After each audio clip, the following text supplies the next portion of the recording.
On করে দিয়ে class শুরু করে দিই। তো লিখো আহ্বাও নীতি।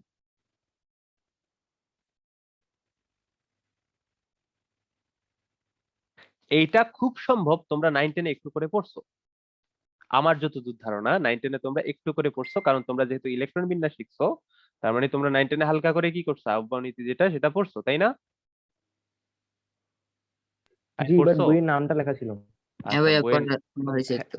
আচ্ছা হ্যাঁ হালকা করে পড়ছো। তো আহ্বাও যেটা, সেটা কি একটা বিজ্ঞানীর নাম? না ভাইয়া, আহ্বাও একটা জার্মান শব্দ, যেটার জার্মান অর্থ শব্দ, কি বলতো, বিল্ডিং আপ, যেটা অর্থ বিল্ডিং কি আপ। Building up. আচ্ছা, তো দেখো দেখো একটা পরমাণুতে তো অনেকগুলো ইলেকট্রন থাকে, তাই না? 10, 15, 20, 30, 40, 50টা 118টা পর্যন্ত ইলেকট্রন থাকতে পারে একটা পরমাণুতে, তাই না? তো যখন তুমি ইলেকট্রন বিন্যাস করবা, তো পরমাণুতে তো ইলেকট্রন গুলার বন্টন ঘটবে। তার মানে যখন ইলেকট্রন আসবে পরমাণুর কি অরবিটাল গুলাতে একটা একটা করে ইলেকট্রন প্রবেশ করবে।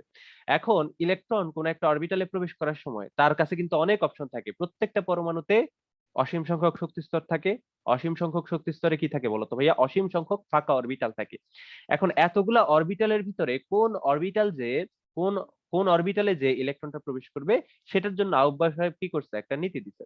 তো আউবাউ বলছে, মানে আউবাউ নীতি অনুসারে আর কি, আউবাউ বলে নেই, আউবাউ নীতি অনুসারে ইলেকট্রন প্রথমে সেই অরবিটালেই প্রবেশ করবে যে অরবিটালের শক্তি হচ্ছে কম। তার মানে তার মানে ইলেকট্রন যখন অরবিটাল গুলাতে প্রবেশ করে, সবার প্রথমে কোন অরবিটালকে পূর্ণ করবে বলতো ভাইয়া? যে অরবিটালের শক্তি হচ্ছে কি কম। এবং আমরা কি জানি, আমরা কিন্তু আরো একটা বিষয় জানি, একটা উপস্তরের সবগুলো অরবিটালের কি বলতো ভাই, শক্তি সমান না? হ্যাঁ ভাইয়া, সমান। হ্যাঁ। তো যখন একটা নির্দিষ্ট উপশক্তি স্তরের একটা অরবিটালে ইলেকট্রন প্রবেশ করবে, ওই উপস্তরের বাকি অরবিটাল গুলো সে পূরণ পূরণ করে ফেলবে না? জি ভাইয়া। হ্যাঁ। তার মানে এটাকে আমরা এভাবেও বলতে পারি, ইলেকট্রন যখন প্রবেশ করে পরমাণুতে, তখন নিম্ন শক্তির উপস্তর গুলা আগে পরিপূর্ণভাবে পূরণ করে, তারপরে কি বলতো ভাইয়া, উচ্চ শক্তির উপস্তর গুলা কি করে, আস্তে আস্তে পূর্ণ করে। ঠিক আছে, তো আহ্বাও নীতিটা লিখে ফেলো। ইলেকট্রন প্রথমে প্রথমে নিম্ন শক্তির অরবিটালে প্রবেশ করে।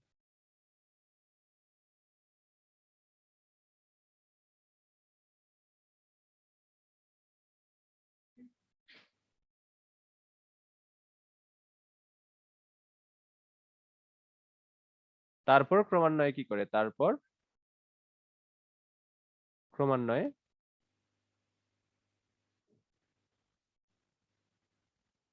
উচ্চ শক্তির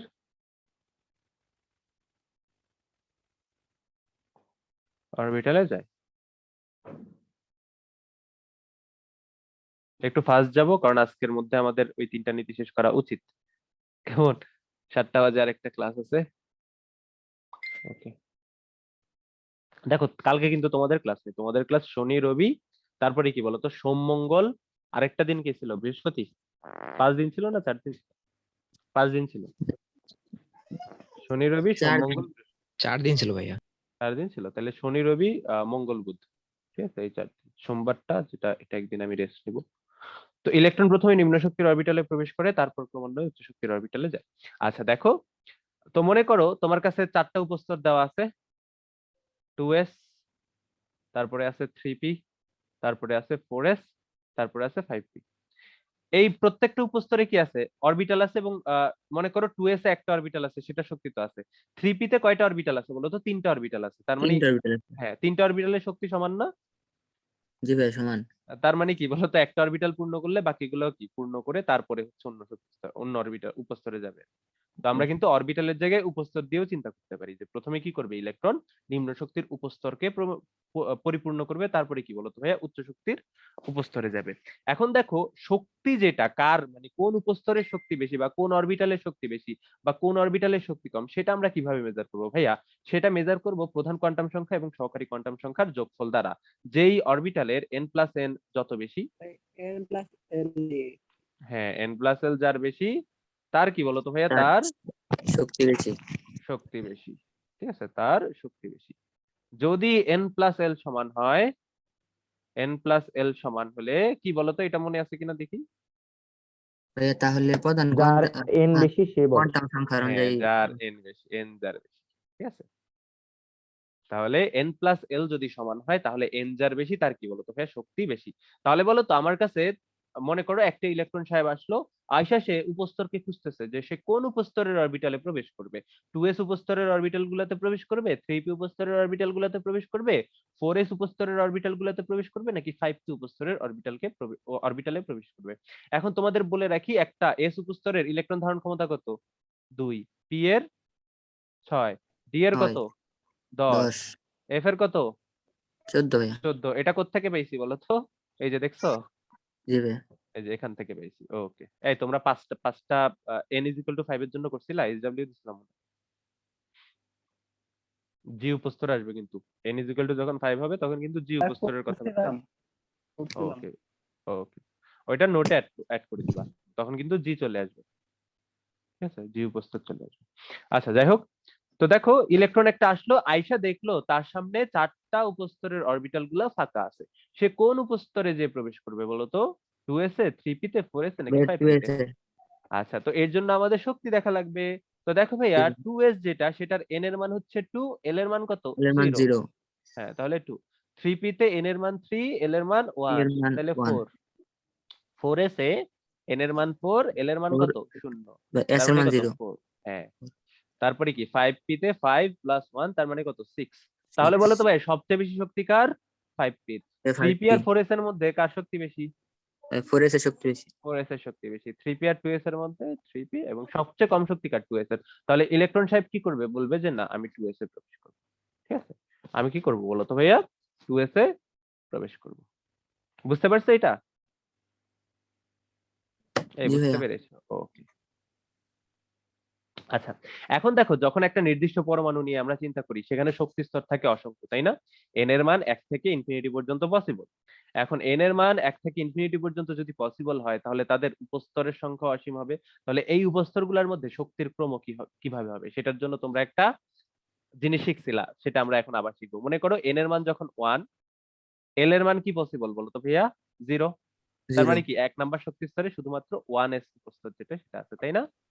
জি ভাইয়া। আবার আবার n এর মান যখন 2, এল এর মান কত পসিবল? 0, 0, 1 1, পসিবল। তাহলে তার মানে 2 নাম্বার শক্তি স্তরে কি আছে? 2s আছে, আর কি আছে? 2p 2p, আছে। ঠিক আছে, n এর মান যখন 3, এল এর মান পসিবল কি বলতো ভাইয়া? 0, 1, 0, 1, 2, 2। তার মানে কি বলতো ভাইয়া? 0 3s, 1 2 3s, 3p, 3d, 3d possible. yes ওকে। 3p 3d আচ্ছা, n এর মান যখন 4, এল এর মান পসিবল হচ্ছে 0, 0, 1, 1, 2, 0 3, 2 3 তার মানে কি বলতো ভাইয়া? 4s, yes, 4p, 4p, 4d, 4f, 4p 4f। 4d 4f exactly. তারপরে n এর মান যখন 5, এল এর মান 0, 1, 1, 2, 2, 3, 4। 3, 4, মানে 5G পর্যন্ত পসিবল, বাট আমাদের জি ভাইয়া। 118টা ইলেকট্রন, মানে 118 পর্যন্ত পরমাণুর জন্য আমাদের লাগে না এত। ঠিক আছে, লাগে না। 5F ও পসিবল, 5G ও পসিবল, 5F ও পসিবল, 5G ও জি পসিবল। ভাই। ঠিক আছে, সব পসিবল। n = 6 এর জন্য 0 থেকে কত? 5। 5, ঠিক আছে, 6x, 6p, 6d পসিবল। তারপরে কি বলতো ভাইয়া? 7d, ওই 7, লিখি, 6d possible, 6d, 6f, 6d, 6f, 6h। ঠিক আছে, সব পসিবল। n = 7 এর জন্য l এর মান 1 কত? থেকে 0 থেকে 0 থেকে 6, 6। 6, তার মানে 7s 0 থেকে পসিবল, 6 হ্যাঁ 7p 7p, পসিবল, সব পসিবল। এরপরে কি 7d 7p পসিবল, 7d অনেক কিছু। হুম, তাহলে n = যখন 8, তখন l এর মান কত বলো তো ভাইয়া? 0 থেকে 7 0 থেকে পর্যন্ত। 7 পর্যন্ত, তাহলে 8s possible, 8s, 8p possible, অনেক 8p, কিছু পসিবল। ঠিক আছে, তো তুমি যদি এই অরবিটাল গুলা যে আছে, মানে এই উপস্তর গুলা যে আছে, সরি, তো এই উপস্তর গুলার মধ্যে তুমি যদি শক্তির ক্রম দেখো, দেখবা 1s উপস্তরের যে অরবিটাল গুলা সেগুলা শক্তি কি সবচেয়ে কম। তারপরে কি বলতো ভাইয়া? 2s এর একটু বেশি, তারপরে 2p, 3s, তারপরে কি বলতো ভাইয়া? 3p, 4s, তারপরে 3d, 4p, 5s, তারপরে কি 4d, 5p, 4d, 5p, 6x, 6s, হ্যাঁ তারপরে 4f, 4f, তারপরে 5d, 6p, 7s, তাই না? জি ভাইয়া। 6p, 7s, এই যে 6p, 7s।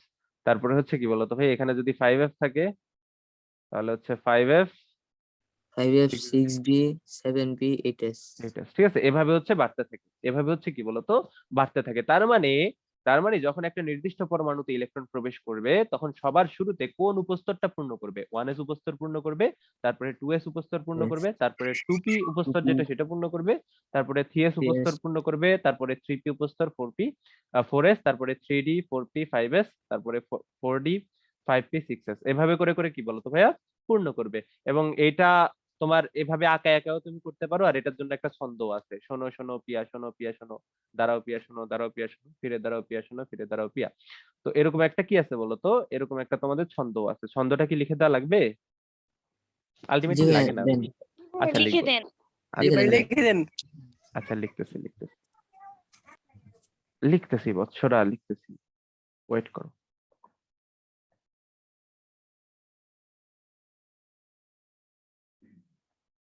সারছে।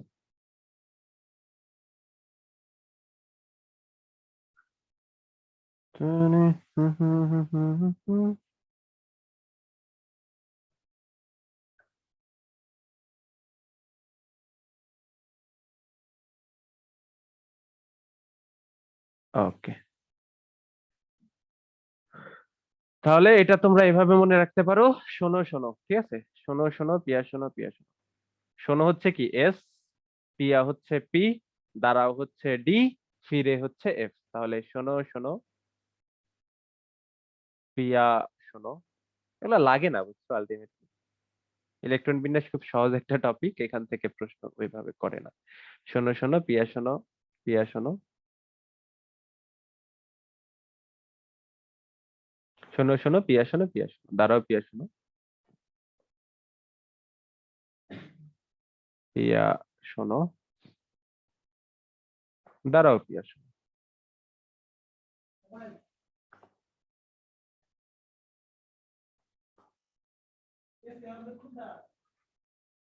ফিরে দাঁড়াও পিয়া শোনো, ফিরে দাঁড়াও পিয়া শোনো,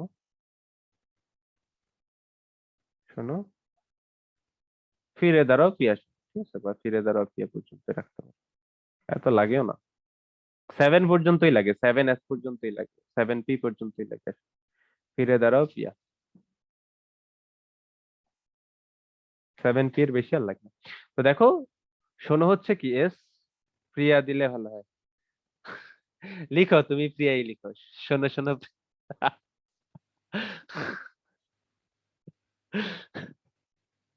এই মুহিবের প্রিয়া লাগবে। হ্যাঁ, এই শোনো হচ্ছে এস, তার মানে শুরুতে তোমার কোন উপস্তরে প্রবেশ করবে? এস উপস্তর। তো এস উপস্তর শুরু হয় কি দিয়ে? 1s দিয়ে। তারপরে কি আবার শোনো, তো 1s তো ফিল আপ হয়ে গেছে, 2s। পিয়া কি বলতো, পি, পি শুরু হয় কত দিয়ে? 2p দিয়ে, তাহলে 2p। তারপরে কি শোনো আবার এস, তার মানে কোন কোন এস, আবার 1s শেষ 2s শেষ, এবার কি 3s। পিয়া আবার 3s, কি বলতো ভাইয়া, পি, তো 2p ইউজ 3p, হয়ে গেছে, 3p। আবার শোনো মানে এস, ভাইয়া 3s পর্যন্ত হয়ে গেছে, তার মানে কত এস? 4s। দাঁড়াও মানে কি বলতো ভাইয়া, ডি, ডি শুরু হয় কত দিয়ে? 3d দিয়ে, তাই না? এভাবে পি মানে কি আবার পি, তো 3p ইউজ হয়ে গেছে 4p, এভাবে বাড়তে থাকবে, কেমন? তাহলে চলো আমরা এবার ইলেকট্রন বিন্যাস দেখে ফেলি। তো তোমরা প্রথমে যে পরমাণুটার ইলেকট্রন বিন্যাস করবে সেটা হচ্ছে সোডিয়াম 11। করো তো সোডিয়াম 11 ইলেকট্রন বিন্যাস। ভাই সময় কেমনে যে যায়। আচ্ছা, তো দেখো প্রথমে কোথায় প্রবেশ করবে? 1s এ, তাই না? এস এর ধারণ ক্ষমতা কত? 2। তারপরে কোথায় প্রবেশ করবে? 2s, 2s এর ধারণ ক্ষমতা 2। এরপরে প্রবেশ করবে 2p, 2p এর ধারণ ক্ষমতা 6। এরপরে 6, প্রবেশ করবে কোথায়? 3s এ, 3s, 3s এর ধারণ ক্ষমতা 2, বাট 11টা হওয়ার জন্য কয়টা বাকি আর? একটা। একটা। ঠিক আছে, 11টা হওয়ার জন্য একটা বাকি, তো একটাই প্রবেশ করবে। ক্লিয়ার? I clear? জি ভাইয়া। ওকে, এবার ক্লোরিন 17 এটা করো। এটা ছিলাম 19 এ, এটা কি ব্যতিক্রম আছে এখানে আর কিছু? বুঝি না এখানে, এখানে মানে এখানে এটা তো ব্যতিক, এই সেম সেম ভাবে পড়েছিলাম হ্যাঁ 19 এ আর কি, আমাদের হ্যাঁ হ্যাঁ হ্যাঁ হ্যাঁ, ব্যতিক্রম সেম আছে ভাবেই এর তো থেকে পড়ে এসছো। আলাদা। হ্যাঁ ব্যতিক্রম তো আছে, দুইটা, কপার আর ক্রোমিয়াম, তাই না? তো দেখবো, সমস্যা নেই, এগুলা সবই দেখবো, যেগুলা যেগুলা ব্যতিক্রম সবই দেখবো আমরা। আয়নের ইলেকট্রন বিন্যাস দেখবো। না ভাই, বলতেছি আর কি এই নিয়মের ব্যতিক্রম আছে নাকি, ও যেভাবে বুরের মডেলে আর কি হয়েছে, কিসের মডেলে? মানে যেমন বুল যে পড়ে আসছিলাম ওইটা যে এখানে বুল হয়েছে, এটার কি আছে নাকি এটা বলতেছিলাম। ও না না না, এটার এটার ওইরকম কোনো ব্যতিক্রম নাই, এটার যেগুলা আছে সেগুলাকে আমরা ব্যতিক্রম বলতে পারি না। স্ট্যাবিলিটি অর্জনের জন্য ইলেকট্রন এক শক্তি স্তর থেকে আরেক শক্তি স্তরে যায়, সেটাকে আমরা ব্যতিক্রম বলতে পারি না, সেটাকে আমরা স্পেশাল কেস বলতে পারি। ঠিক আছে, পড়াবো, সমস্যা নেই। তো ক্লোরিন 17, এটার ইলেকট্রন বিন্যাস করলে কিরকম হবে বলো তো ভাইয়া? 1s2 2s2 2p6, কয়টা? 10টা হয়ে গেল। তারপরে 3s এ প্রবেশ করবে 2টা, তাহলে বাকি আছে কয়টা? 5টা। 3s এর পরে কোথায় প্রবেশ করবে? 3p, তাহলে 3p 5। তারপরে করো আয়রন 26। ও 5 আয়রন 26 কি হবে বলো? ভাইয়া 26। হ্যাঁ 26ই লিখছি, যারা 36 দেখতেছো তাদের চোখে সমস্যা আছে। এই বলো আয়রন 26 এটা কি হবে? 1s2 2s2 2p6 3s2 3p6 3d6 4s2 1s2 2s2 2p6 3s2 3p6, তারপরে কোথায়? 3p এর পরে প্রবেশ করবে 4s 4s2, তারপরে বাকি আছে 6টা। 3d কত? 6। ঠিক আছে, দেখো তো ভাইয়া এই 1s2 2s2 2p6 3s2 3p6 এতটুক পর্যন্ত কার ইলেকট্রন বিন্যাস বলতে পারবা? আয়রন, ও সরি স্যার, আর? ভাইয়া ওই আর্গন। আর্গন 18 না? জি ভাই, আর্গন আর্গনের 18। ইলেকট্রন বিন্যাস। তো সেম ইলেকট্রন বিন্যাসটাকে তুমি যদি একটু শর্টকাটে লিখতে চাও তুমি এভাবেও লিখতে পারো, আর্গন এতটুক, তারপরে হচ্ছে কি বলতো ভাইয়া 3d6 4s2। ক্লিয়ার করতে 4s2 পারছি? জি ভাইয়া। এতটুক মানে কি? এটা হচ্ছে সেম আর্গনের ইলেকট্রন বিন্যাস। আর্গনের ইলেকট্রন বিন্যাসের পরে 3d6 4s2। এটাও তুমি কি করতে পারো? এটাও তুমি লিখতে পারো। তোমাকে কেউ আটকাবে? কেউ আটকাবে? ভাই। আটকাবে না। ওকে, আটকাবে না। তাহলে পরীক্ষায় কি এভাবে শর্ট করে লিখবো? হ্যাঁ পারবা, সমস্যা নেই। পরীক্ষায় এভাবে লিখবা না, পরীক্ষার প্রশ্নে এরকম দেয়া থাকবে, তোমার বুঝতে হবে এটা কাকে ইন্ডিকেট করছে, বুঝছো? আরে প্রশ্নে এরকম একটা ইলেকট্রন বিন্যাস দিবে, বাট তোমার বুঝতে হবে এটা কার কথা বলছে। আর্গন মানে আর্গনের ইলেকট্রন বিন্যাস পর্যন্ত সেম, 3p6 পর্যন্ত সেম, তারপরে তুমি বাকিটা। ঠিক আছে, এখন মনে করো তোমাকে বললো যে পটাশিয়াম 19, কি হবে বলো তো ভাইয়া? ভাইয়া তাহলে আর্গন প্লাস আর্গন 4s1। ওকে, স্মার্ট বয়েস। আচ্ছা, তাহলে 4s1, তাই না? এখন তোমাদের এখানে একটা প্রশ্ন আসে, যে প্রশ্নটা তোমরা 9 10 এ করছো অবভিয়াসলি, যে পটাশিয়ামের যে 19 নাম্বার ইলেকট্রনটা সেটা 3d তে না যে 4s এ কেন যায় বলো? ওই যে n+l এর হিসাব। হ্যাঁ, n+l এর হিসাব, শক্তি কম। জি 4s ভাইয়া, এর শক্তি 3d অপেক্ষা কম, যেহেতু কম। ইলেকট্রন জি প্রথমে ভাইয়া। নিম্ন শক্তির উপস্তরে বা অরবিটালে প্রবেশ করে, তাহলে অবশ্যই 4s এ আগে প্রবেশ করবে। তো এটা তোমরা বলে দিবা। তো এটা ইন্টারভিউ কিন্তু আসে মাঝে মাঝে, যখন টিচাররা প্রশ্ন একটু সহজ করেন, ঠিক আছে, সেক্ষেত্রে আসে। কেমন? আচ্ছা, তাহলে পটাশিয়াম 19 এটাও পারলাম। তো চলো আমরা এবার দেখে ফেলি ক্রোমিয়াম 24 এরটা। বলো ক্রোমিয়াম 24 কি? 1s2 2s2 2p6। হ্যাঁ, শোনো শোনো পিয়া, শোনো, তারপরে কি বলতো? পিয়া, আর্গন 3d5 4s1। শোনো, দাঁড়াও, 3d5। এটা হ্যাঁ। এখন দেখো এখানে আমরা কি দেখলাম, যে এখানে আছে 3d4 4s2, তাই না? 3d4 আর কি বলতো ভাইয়া 4s2। 2। এখন দেখো সবসময় একটা জিনিস মাথায় রাখবা, সেটা হচ্ছে কি বলতো, একটা নির্দিষ্ট উপশক্তি স্তর, একটা নির্দিষ্ট উপশক্তি স্তর যখন সম্পূর্ণ থাকে তখন সেটা সবচেয়ে বেশি স্টেবল থাকে। উপশক্তি স্তর কি থাকে বলতো ভাইয়া? উপশক্তি স্তরের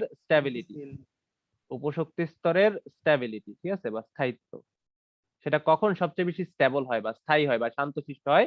যখন সেটা কি হয় বলতো ভাইয়া? পূর্ণ হয়। যদি পূর্ণ না হয় তাইলে সে থাকার চেষ্টা করে অর্ধপূর্ণ, ঠিক আছে? অর্ধপূর্ণ। আর অর্ধপূর্ণ না মানে যদি না পারে তাইলে সেক্ষেত্রে হচ্ছে অন্যান্য অবস্থা, ঠিক আছে, কিছু করার নেই। ঠিক আছে, তখন আর কিছু করার নেই। এখন কেউ কি আমাকে বলতে পারবা কেন পূর্ণ বা অর্ধপূর্ণ অবস্থায় একটা উপশক্তি স্তর স্থায়ী হয়?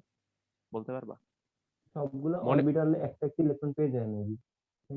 হ্যাঁ হ্যাঁ, মানে সবগুলা দেখো, মনে করো ডি উপস্তরে 5টা অরবিটাল আছে, তাই না? এই ডি উপস্তরে 5টা অরবিটাল আছে না? জি ভাইয়া। এখন এই 5টা অরবিটালের শক্তি কি সমান না? জি ভাইয়া, সমান। অবশ্যই শক্তি সমান।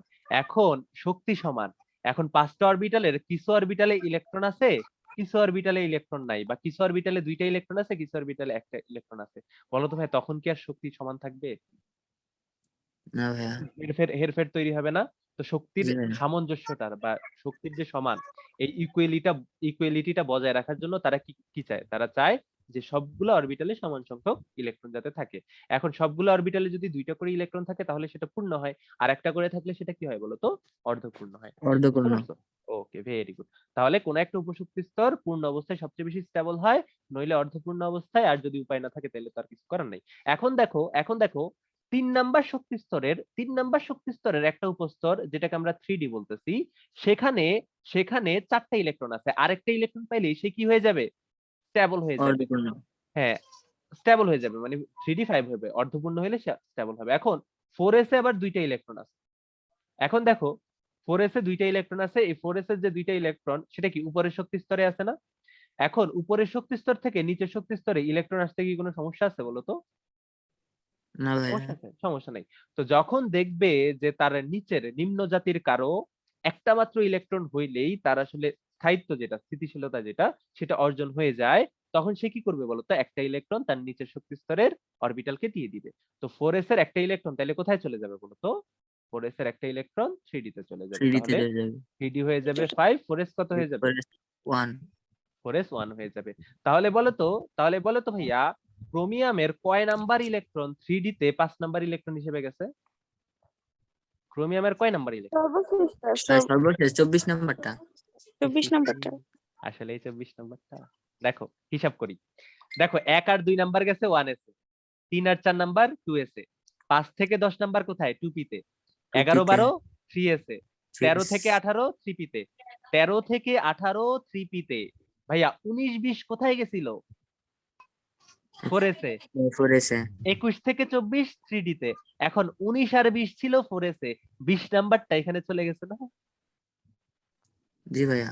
তাহলে কয় নাম্বার ইলেকট্রন গেছে বলো তো ভাইয়া 3D5 এ?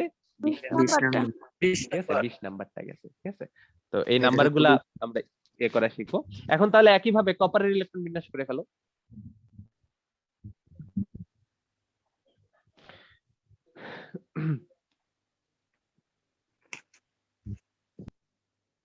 কপার বলবো 29। হ্যাঁ হ্যাঁ করো। তাহলে আর্গন পর্যন্ত সেম থাকবে।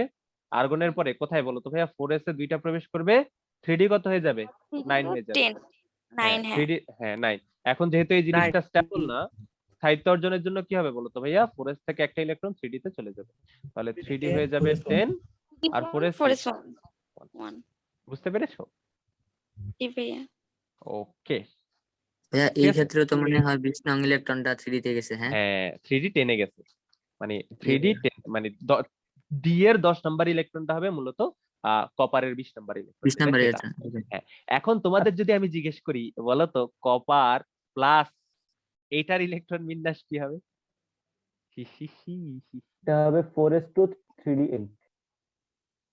4s to 3d8, মানে আর্গন পর্যন্ত সেম থাকবে। জি ভাইয়া 4s to এটা ভাইয়া হওয়ার 4 কথা, বাট মনে হয় এটা 3d10 এ থেকে যাবে, তাই ভাইয়া 3D তে 4s 0 হবে না?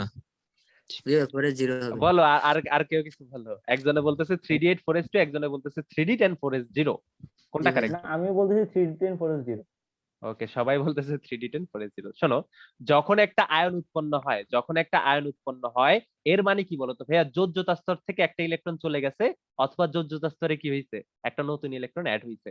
যেহেতু এটা পজিটিভ আয়ন, তার মানে কি যোজ্যতা স্তর থেকে একটা ইলেকট্রন চলে গেছে। এটা কি পজিটিভ আয়ন না? জি ভাইয়া। পজিটিভ আয়ন মানে যোজ্যতা স্তর থেকে ইলেকট্রন চলে গেছে, তার মানে তার থেকে একটা ইলেকট্রন চলে গেছে, এবং ইলেকট্রন যাওয়ার সময় সবসময় দূরবর্তী অঞ্চল থেকে যায়। এখন বলো 3D দূরে নাকি 4s দূরে? 4 নাম্বার 4s শক্তি স্তর দূরে। দূরে না? হ্যাঁ, তো জি ভাইয়া, 4s 4s থেকে দূরে। কিন্তু একটা ইলেকট্রন চলে যাবে, তাহলে 3d10 থাকবে। আর কি বলতো 4s ভাই? 4s হবে 0। তার মানে যখন তুমি কোনো একটা আয়নের ইলেকট্রন বিন্যাস করবা, শুরুতে কি করবা? আয়ন ছাড়া নরমালি সেটার যে ইলেকট্রন বিন্যাসটা থাকে সেই ইলেকট্রন বিন্যাসটা করে ফেলবা। তারপরে কি বলতো ভাইয়া? বাইরের থেকে আস্তে আস্তে ইলেকট্রন গুলাকে উধাও করা শুরু করবা। বুঝতে পারছো? বুঝতে পারছো? জি ভাইয়া। জি। প্রথমে নরমাল পরমাণুর ইলেকট্রন বিন্যাস করবা, তারপর বাইরের থেকে আস্তে আস্তে সরানো শুরু করবো। এবার বলো তো ভাইয়া Fe3+ এটার ইলেকট্রন বিন্যাস কি হবে? নরমাল ইলেকট্রন বিন্যাস করে ফেলবা আর্গনের মতো, তারপরে কি বলতো ভাইয়া? তারপরে হচ্ছে 3d6 4s2, এটা না? এটাই তো নাকি? জি ভাইয়া। এবার এটা হচ্ছে নরমাল আয়রনের এটা হচ্ছে নরমাল আয়রনের ইলেকট্রন বিন্যাস। নির্দেশ। এখন 3+ বানানোর জন্য 3টে ইলেকট্রন সরাইতে হবে। তো শুরুতে কোনটা সরাবা বলো তো ভাইয়া? শুরুতে সরাবা ভাইয়া, যোজ্যতা স্তর থেকে। 4s থেকে হ্যাঁ 4s থেকে। তাহলে 4s কত হয়ে যাবে? 0। 4s 0 হ্যাঁ এরপরে সরাবা কি বলো তো ভাইয়া? তার আগেরটা থেকে। 3 কত? থেকে 5 হবে।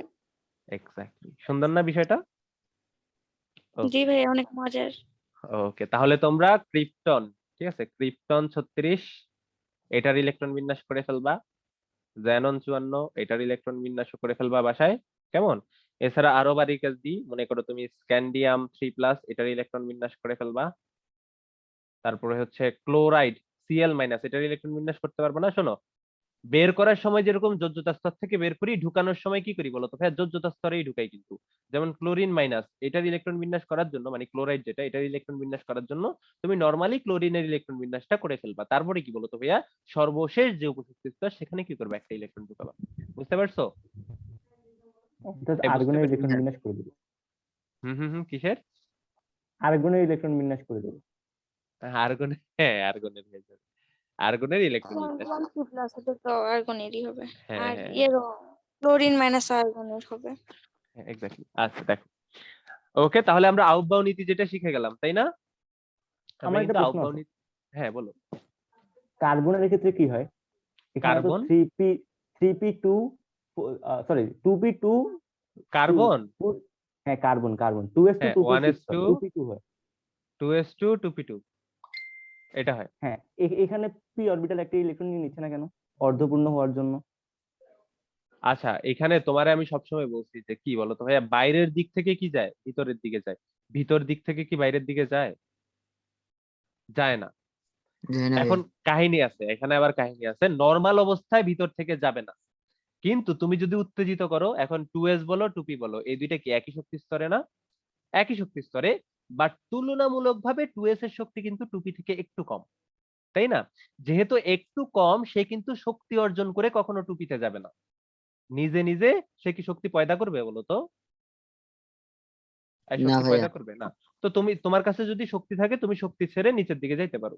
বাট শক্তি না থাকলে তুমি তো আর শক্তি পয়দা করে যাইতে পারবে না। সেক্ষেত্রে তোমার কি করা লাগবে বলো তো? ভাই শক্তি দিতে হবে। তুমি যদি এখানে তাপ প্রয়োগ করো, কার্বনকে উত্তেজিত করো, সেক্ষেত্রে দেখবা 2s থেকে একটা ইলেকট্রন 2p তে যাচ্ছে। বাট তার জন্য তোমার কি করা লাগবে? এক্সট্রা এনার্জি দেওয়া লাগবে, যেটা আমরা দেখবো এবং তোমরা কিছু ক্ষেত্রে দেখছো হয়তো, তাই না? উত্তেজিত অবস্থায় কার্বনের ইলেকট্রন বিন্যাস চেঞ্জ হয়ে যায়, দেখছো না? না দেখলেও জি ভাই। সমস্যা নেই, দেখবা। না দেখলেও সমস্যা নেই, দেখবা। ঠিক আছে? তো নরমালি কিন্তু যাবে না, নরমালি উপরের দিকে যায় না, উপরের শক্তির দিকে যায় না। ঠিক আছে? নরমালি উপরের স্তর থেকে নিচের স্তরে আসে। বাট তুমি যদি সেম শক্তির স্তরে একটা থেকে আরেকটা নিতে চাও, সেক্ষেত্রে তোমার উত্তেজিত করাই লাগবে। লিগ্যান্ড, আচ্ছা লিগ্যান্ড টিগেন্ড পরে এগুলা 3 নাম্বার চ্যাপ্টার ইনশাআল্লাহ। তাহলে আউটবাউ নীতি যেটা আমরা শিখে ফেললাম, এবার লিখো হুন্ডের নীতি।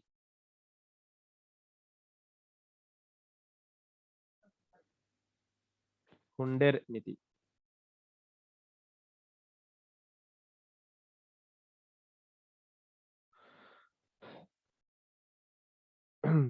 ইলেকট্রন যখন,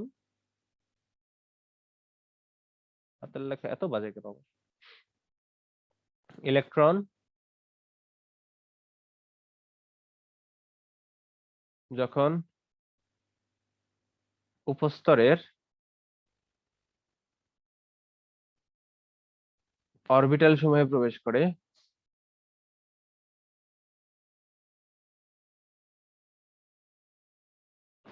প্রবেশ করে প্রবেশ করে তখন এমন ভাবে প্রবেশ করে, এমন ভাবে প্রবেশ করে যেন সর্বাধিক সংখ্যক ইলেকট্রন বিজোড় অবস্থায় থাকে এবং তাদের স্পিন একইমুখী হয়। সর্বাধিক সংখ্যক ইলেকট্রন, সর্বাধিক সংখ্যক ইলেকট্রন, হায় রে ভাই, সময় কেমনে চলে যায় ভাইয়া, ফার্স্ট পেপার সেকেন্ড পেপার এমন ভাবে প্রবেশ করে যেন সর্বাধিক সংখ্যক ইলেকট্রন ইলেকট্রন বিজোড় অবস্থায় থাকে, বিজোড় অবস্থায় থাকে। সুন্দরভাবে লিখে ফেলো। সবাই খাতা কলম নিয়ে ক্লাস করবা, ঠিক আছে? ভিডিও দেখবা শেষ, লাভ নাই। এবং তাদের স্পিন কি হয়? তাদের স্পিন একমুখী হয়, তাদের স্পিন একমুখী হয়। এটা হচ্ছে হুন্ডের নীতি।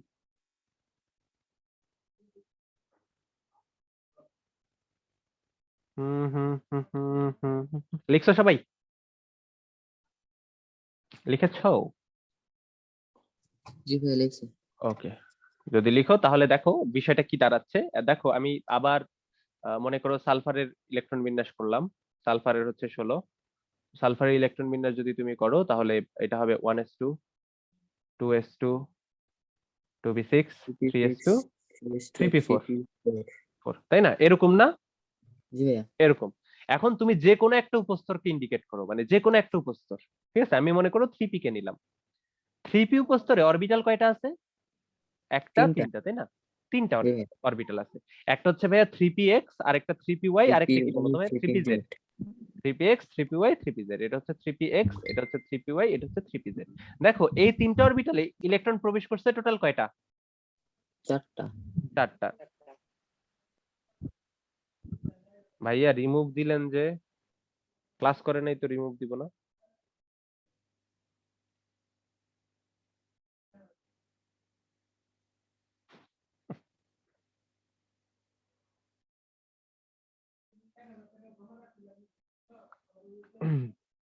দেখো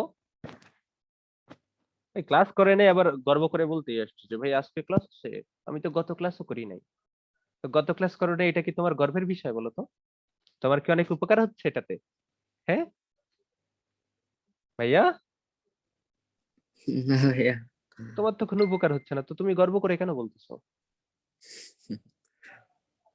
দেখো 4টা ইলেকট্রন প্রবেশ করতেছে, তো তাহলে 4টা ইলেকট্রন কিভাবে প্রবেশ করবে? এমন ভাবে প্রবেশ করবে যাতে তারা কি সর্বোচ্চ সংখ্যক বিজোড় অবস্থায় থাকে এবং তাদের স্পিন কি হয়?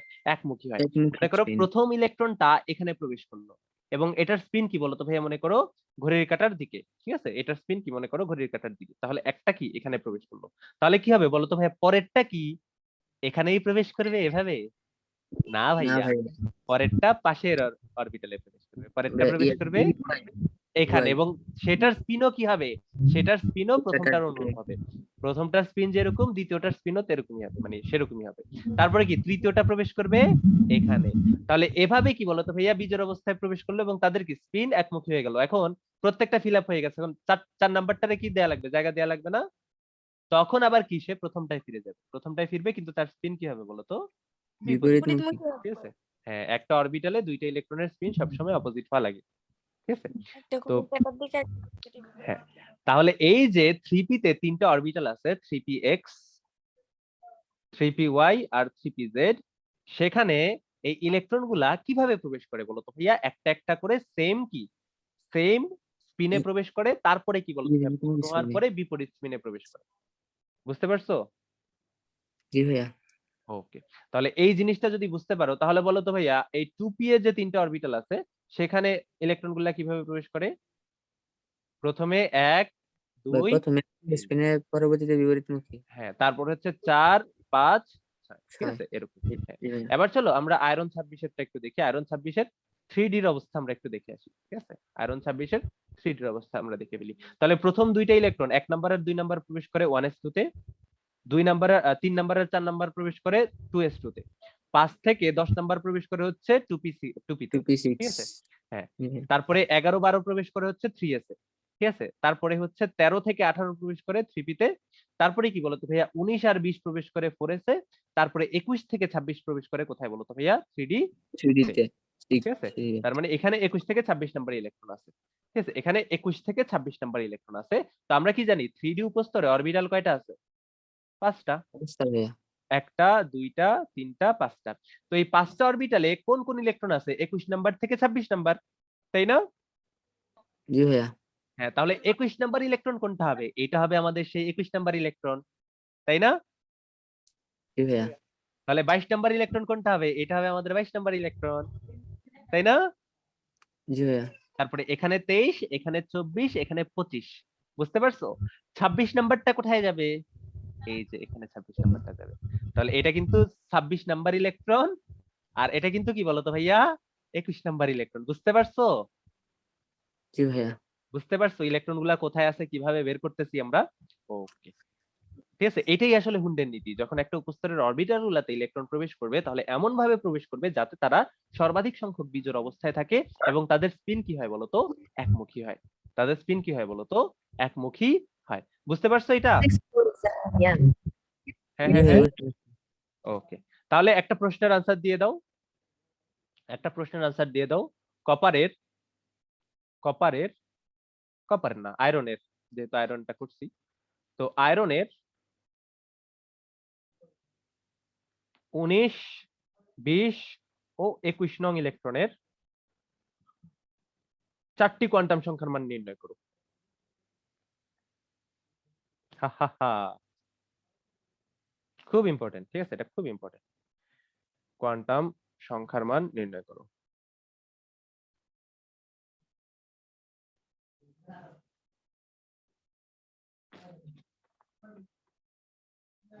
কেমিস্ট্রি যে এত মজা, বুঝছো, অসাধারণ মজা। ভাইয়া ভাইয়া মজা তো, কিন্তু ভাই সবকিছু তো কল্পনা করে নিতে হয়। কল্পনাই তো সুখ, যখন বাস্তবে পেয়ে যাবা তখন তো তোমার সুখ নাই। কল্পনাতে এত সুখ, তার উপরে এখন শীতকাল, শীতকালে তো কল্পনা করতে আরো বেশি। জি ভাইয়া, মানুষ কল্পনাতে বেশি সুখী। হ্যাঁ, বাস্তবে কিন্তু মানুষ ততটা সুখী না। তুমি তোমার কল্পনা জগতে যত বেশি সুখী হবা তুমি তত বেশি সুখী। আচ্ছা দেখো, তো আয়রনের 19 number electron, 20 number electron, 21 number electron, এই তিনটে ইলেকট্রনের জন্য তুমি 4টা কোয়ান্টাম সংখ্যায় বের করবা। তাহলে তোমার প্রথমে চলো বের করে ফেলি 19 নাম্বার ইলেকট্রনের জন্য। ঠিক আছে, 19 নং ইলেকট্রনের জন্য এখন প্রথমে তোমার বের করতে হবে এই 19 নাম্বার ইলেকট্রনটা আছে কই। বলো তো 19 নাম্বার ইলেকট্রনটা কোথায় আছে? ভাইয়া 4s এ। 4s এ আছে। দেখো 1 আর 2 নাম্বার আছে 1s এ, 3 4 আছে 2s এ, 5 থেকে 10 আছে 2p তে, 11 12 আছে 3p তে, তারপরে কি 13 থেকে 18 আছে, মানে 11 12 আছে 3s এ, 13 থেকে 18 আছে 3p তে, তারপরে কি 19 20 কোথায় আছে বলো তো ভাইয়া? 4s, 4s। তাই না? 19 20 আছে 4s এ। তাহলে 4s কে যদি আমরা ভাঙাই, এটা মনে করো আমাদের সেই 4s অরবিটাল, এটা মনে করো কি আমাদের 4s উপস্তরের অরবিটাল। 4s উপস্তরে একটাই অরবিটাল থাকে, তার নামও কি? 4s orbital. 4s উপস্তরে যে অরবিটাল থাকে সেটার নামও কি বলো তো ভাইয়া? 4s orbital. আচ্ছা, তাহলে 4s অরবিটালে দুইটা ইলেকট্রন থাকবে, তো প্রথমটা কি বলো তো ভাইয়া? 19 নাম্বার ইলেকট্রন, পরেরটা কি? 20 20 নাম্বার নাম্বার। ইলেকট্রন। তাহলে এটা হচ্ছে কি আমাদের 19 নাম্বার ইলেকট্রন, এটা আমাদের 20 নাম্বার ইলেকট্রন, আর এটা কি 20 বলতো ভাই? আমাদের 21 নাম্বার ইলেকট্রন, তো আগেই দেওয়া নাম্বার আছে। ইলেকট্রন। জি হ্যাঁ, ভাইয়া। তাহলে 19 নাম্বার ইলেকট্রনটা কোথায় আছে? 4s এ আছে, তাই না? জি ভাইয়া। হ্যাঁ, তাহলে বলো তো ভাইয়া এর জন্য প্রধান কোয়ান্টাম সংখ্যা n এর মান কত হবে? n এর মান 4। 4। সহকারী কোয়ান্টাম সংখ্যা l এর মান কত s এর জন্য? 0 0 4s এ যেহেতু আছে 4s এর জন্য 0। ম্যাগনেটিক কোয়ান্টাম সংখ্যা m এর মান কত? 0 0। আমরা কি জানি l এর 0 এর জন্য m এর মান 0 ই পসিবল, তাই না? l এর যে কোনো মানের জন্য m এর মান পসিবল -l থেকে +l পর্যন্ত। পাশের l এর পর্যন্ত মান যখন 0, m এর মানও কত হবে? 0 ই হবে। 0 এখন বলো স্পিন কোয়ান্টাম সংখ্যা s এর মান কি হবে? Plus half. দেখো প্লাস হাফও ধরতে পারো মাইনাস হাফও ধরতে পারো, কারণ তুমি প্রথমটা ধরতেছো, তাই না? এবং প্রথমটা ধরার ক্ষেত্রে তোমার স্বাধীনতা আছে, তুমি কোনটা ধরবা, প্লাস হাফ ধরবা নাকি মাইনাস হাফ ধরবা। বাট 19 নাম্বার যেহেতু প্লাস হাফ ধরে ফেলছো, কোন দিকে বলো তো ভাইয়া? ঘড়ির কাঁটার দিকে। তাইলে বাকিগুলা কিন্তু তোমার সেই অনুসারে ধরা লাগবে ভাই, ঠিক আছে? বাকিগুলা সেই অনুসারে ধরা লাগবে। তাহলে এস যেটা সেটা তুমি প্লাস হাফও ধরতে পারো মাইনাস হাফও ধরতে পারো, আমি মনে করলাম যে এটা প্লাস হাফ, ঠিক আছে? এবার চলো 20 নাম্বার। তো 20 নাম্বারের জন্য 20 নাম্বার ইলেকট্রন কোথায় আছে? এখানেই তো। প্রধান কোয়ান্টাম সংখ্যা n এর মান কত হবে? 4 4। l এর মান কত হবে? 0 0। m এর মান কত হবে? 0 s এর মান কত হবে বলো? Minus half. এটা অবশ্যই মাইনাস হাফ হবে, যেহেতু আমরা এটার s এর জন্য প্লাস হাফ ধরে ফেলছি, এটা অবশ্যই মাইনাস হাফ হবে। এটা প্লাস হাফ দিলে তুমি ভুলাবা, ঠিক আছে? এই বুঝতে পারছো? জি ভাইয়া। এবার চলো 21 নাম্বার। তো দেখো 21 নাম্বার ইলেকট্রন এখানে আছে, তো এটা কোথায় আছে বলো তো ভাইয়া? 3d উপস্তরে। 3d উপস্তরে অরবিটাল কয়টা আছে? 5টা। 5টা। কি কি? 3d xy, তারপরে 3D কি? YZ 3d yz, 3d zx, 3d x square y square, 3d z square. এবং এগুলোর জন্য আমাদের ম্যাগনেটিক কোয়ান্টাম সংখ্যার মান কত হয়? -2, -1, 0, +1, এরকম হয় না বলো তো? এরকম হয়। জি ভাইয়া। ওকে, তাহলে এই প্রান্তেরটা আমরা -2 ধরলাম, এটা -1, এটা 0, এটা +1, এটা +1, m এর মান ধরলাম। কেমন? তাহলে 21 নাম্বার ইলেকট্রন, ভাইয়া নয়েজ আসতেছে। হ্যাঁ নয়েজ করতেছে। আচ্ছা আচ্ছা, তো দেখো 21 নাম্বার ইলেকট্রন, এই কাউসার তোমার নয়েজ। আচ্ছা দেখো 21 নাম্বার ইলেকট্রন এখানে আছে, তো এটা আছে কোথায় বলো তুমি? 3d উপস্তরে। তাহলে n এর মান কত? 3 3। তাহলে l এর মান কত? d এর জন্য 2। 2 m এর মান কি হবে বলো তো? m এর মান -2 মাইনাস অবশ্যই -2। এখন দেখো এটা বইয়ে বইয়ে তোমাদের সিকোয়েন্সিয়ালি ইউজ করছে, যে প্রান্তেরটা -2, তারপরেরটা কি -1, তারপরেরটা 0, -1 তারপরে 0 +1 +2। এটা বইতে ইউজ করছে, বাট তোমরা তো জানো ম্যাগনেটিক কোয়ান্টাম সংখ্যা প্রথমটা তোমাদের ইচ্ছা মতো ধরতে পারো, তাই না? জি। এই পারো না? তোমরা জি কিন্তু ভাইয়া প্রথমটা ধরতে তোমাদের পারি। ইচ্ছা মতো ধরতে পারো। তো তোমরা যদি কেউ ইচ্ছা মতো ধরো সমস্যা নেই, বাট আমার অ্যাডভাইস থাকবে সিকোয়েন্সিয়ালি ধরো, ঠিক আছে? কিছু কিছু বইতে আলাদা আলাদা পাবা, বাট মানে বেশিরভাগ বইতেই সিকোয়েন্সিয়ালি ধরছে, যে এটা হচ্ছে -2, এটা হচ্ছে -1, এটা হচ্ছে 0, তারপরে +1 +2। বাট অন্য কিছু ধরলে তোমার যে নাম্বার কাটবে এরকম না, নাম্বার কাটার কোনো স্কোপ নাই। কেমন? তাহলে বলো তো স্পিন কোয়ান্টাম সংখ্যা এস এর মান কি হবে? +1 অবশ্যই +1/2। কারণ কি বলতো ভাই, তুমি একটা ইলেকট্রনের জন্য ঘড়ির কাঁটার দিকে মানে উপরের দিকে যে সাইনটা সেটাকে +1/2 ধরে ফেলছো, এটাও কি আছে? উপরের দিকেই আছে, তাহলে এটা কি হবে বলতো ভাই? অবশ্যই +1/2 হবে। +1 বুঝতে পারছো? জি ভাইয়া। এখন দেখো আমরা একটা নির্দিষ্ট পরমাণু আয়রনের জন্য, একটা নির্দিষ্ট পরমাণু আয়রনের জন্য তিনটা electron, 19 number electron, 20 number electron, 21 number electron, তিনটা ইলেকট্রনের জন্য চারটা কোয়ান্টাম সংখ্যার মান বের করছি। বলো তো ভাইয়া চারটা কোয়ান্টাম সংখ্যার মানই কি সমান হয়েছে কোনো ইলেকট্রনের জন্য? না ভাইয়া। 19 আর 20 ভাইয়া, নাম্বার, দেখো আমরা যদি 19 আর 20 নাম্বারের কথা চিন্তা করি, এই দুইটা চারটা কোয়ান্টাম সংখ্যার মান সমান? না, সমান না। না ভাইয়া, একটাতে কিন্তু ভিন্ন স্পিন আছে। আলাদা, স্পিন হ্যাঁ কোয়ান্টাম সংখ্যা আলাদা। অবশ্যই আলাদা। আবার তুমি যদি 20-21 চিন্তা করো, ম্যাগনেটিক কোয়ান্টাম সংখ্যা আলাদা, স্পিন আলাদা, এলো আলাদা, তা সবই তো আলাদা। সহকারী কোয়ান্টাম সংখ্যা আলাদা, সবই আলাদা। ঠিক আছে? তার মানে তুমি একটা পরমাণুর জন্য যে কোনো দুইটা ইলেকট্রন যদি নাও, একটা নির্দিষ্ট পরমাণুর জন্য যদি তুমি যে কোনো দুইটা ইলেকট্রন নাও, অবশ্যই একটা নির্দিষ্ট পরমাণু। আয়রনের সাথে আয়রনেরই, আয়রনের সাথে কপারের তুলনা করে লাভ নাই। ঠিক আছে? একটা নির্দিষ্ট পরমাণুর যে কোনো দুইটা ইলেকট্রনের জন্য তুমি যদি চারটা কোয়ান্টাম সংখ্যার মান বের করো, চারটাই কি হবে না? কখনো সমান হবে না। একটা না একটা ডিফারেন্স থাকবেই থাকবে। বুঝতে পারছো? তার মানে একটা নির্দিষ্ট পরমাণুর, আমি আবার রিক্যাপ করতেছি, একটা নির্দিষ্ট পরমাণুর জন্য আলাদা আলাদা দুইটা পরমাণু নিলে হবে না। একটা নির্দিষ্ট পরমাণুর যে কোনো দুইটা ইলেকট্রনের জন্য তুমি যদি চারটা কোয়ান্টাম সংখ্যার মানই বের করো, কখনো কি হবে না বলো তো ভাইয়া? চারটা কোয়ান্টাম সংখ্যার মানই সমান হবে না।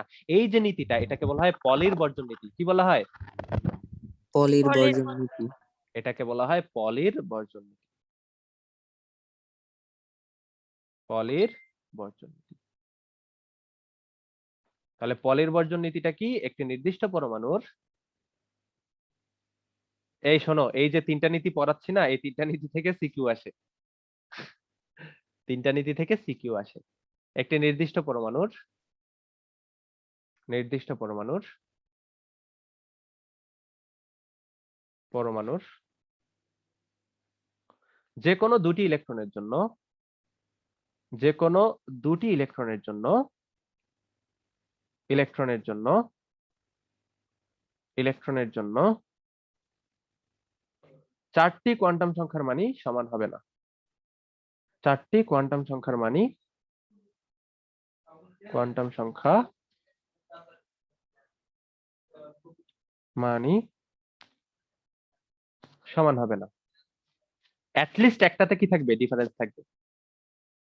অ্যাটলিস্ট কি থাকবে? একটাতে ডিফারেন্স থাকবে। তো তোমরা এটা করো, মনে করো তোমার আছে ম্যাঙ্গানিজ 25 এর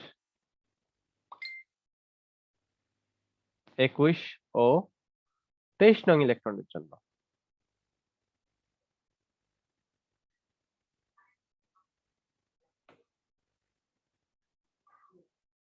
চারটি কোয়ান্টাম সংখ্যার মান বের করে, কোয়ান্টাম সংখ্যার মান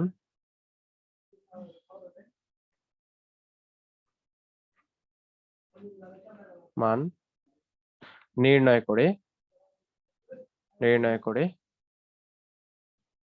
দেখাও যে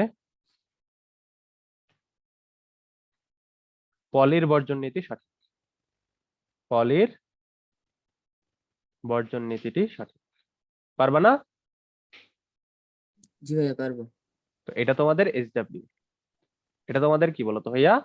SW। পরশুদিন তোমাদের ক্লাস আছে, পরশুদিন ক্লাসের শুরুতে কিন্তু আবার এক্সাম হবে। ঠিক আছে? আর এটা অবশ্যই করে ফেলবা। ঠিক আছে ভাইয়া? আচ্ছা ভাইয়া। হ্যাঁ, আমার আরেকটা ক্লাস আছে, আমার ক্লাসে চলে যেতে হবে। তাহলে তোমরা পড়াশোনা আচ্ছা করো, ভাইয়া, সবাই পড়াশোনা করো। হ্যাঁ ভাইয়া। আচ্ছা ভাইয়া, একটা কোশ্চেন ছিল ভাইয়া। আচ্ছা এটার আনসারে হ্যাঁ, কি করো। আমাদের স্পিন গুলো দেখাতে হবে? এখানে তুমি 21 আর 23 নাম্বার ইলেকট্রন যেটা সেটা সিলেক্ট করবা, সিলেক্ট করে 4টা কোয়ান্টাম সংখ্যা বের করবা, দেখবা সমান হয় নাই। তো তারপরে বলবা যেহেতু এই দুইটা ইলেকট্রনের জন্য সমান না, তার মানে এই পলির বর্জন নীতিটি মেনে চলে বা সঠিক। ঠিক আছে? 21 আর 23 নাম্বার ইলেকট্রনের জন্য এন এর মান, এল এর মান, এম এর মান, এস এর মান বের করবা। বের করার পরে তারপরে বলবা যে দুইটা সমান না, সমান হবে না, অবভিয়াসলি সমান হবে না। তো 4টাই সমান হবে না, 3টা বা 2টা সমান হবে। তো তারপরে বলবা যে যেহেতু 4টাই সমান না, তার মানে পলির বর্জন নীতি যেটা সেটা সঠিক। ঠিক আছে? জি। ওকে, ঠিক আছে। তো এটা নিয়ে আমরা আরো বিস্তারিত কথা বলবো যদি বলা যায়। হ্যাঁ ভাইয়া একটা কোশ্চেন ছিল ভাইয়া।